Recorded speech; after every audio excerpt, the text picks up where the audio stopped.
Pagkakabumbula po dyan sa may Department of Justice, ang natura pong ahensya, ibinunyag na may grupo ho ng mga pulis na kasabwat umano ng mastermind sa likod ho ng pagkawala ng mga biktimang sabungero. Meron pong 20 individual, kabilang daw ho dun sa tinatawag na quote-unquote organisadong grupo na kasabwat nitong mastermind. May update po dyan si Bombong Grant Hilario. Ibinunyag ng Department of Justice na sangkot umano ang ilang miyembro ng sa likod ng naganap na pagdukot at pagkawala ng mga biktimang sabungero.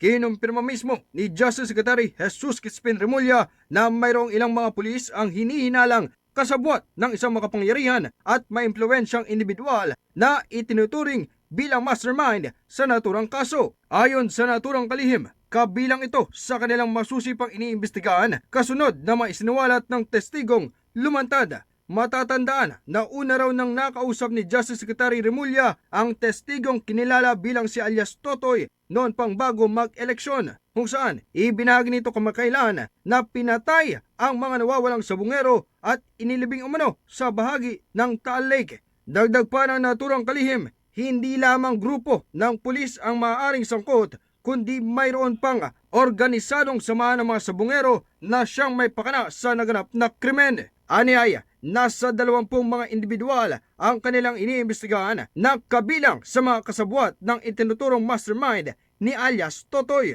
Kaya't bunso nito'y aminado si Justice Secretary Remulla na hindi maitatanging makapangyarihan at hindi lamang basta ordinaryong individual ang kanilang iniimbestigahan. Very powerful to dahil tsaka meron pang grupo yan, may grupo pa yan. Mayroon pa tayong grupo ng police officers na involved. Marami tayong involved dito. Hindi ito basta-basta. Kasi mayroong sabongero group na dinitingnan namin ang involvement. And there are around 20 of them there. Some of them government officials. Some of them are from the Visayas. Pero karamihan yan tiga Luzon. Kaya naman, itinuring ng naturang kalihim ng Department of Justice na ang mga sangkot sa kaso ay isang organisadong grupo. May grupo yan na kasama, pero meron talagang corporate setup yung principal natin na kumikilos.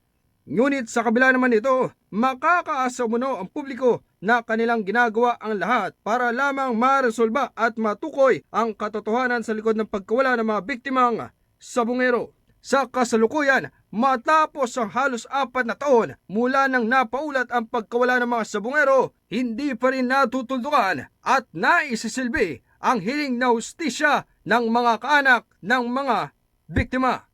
Mula dito sa Department of Justice, ako si Bombong Grant Hilario, nag-uulat para sa the #1 and most trusted radio network in the country, Bombo Radio Philippines. Basta Radio, Bombo!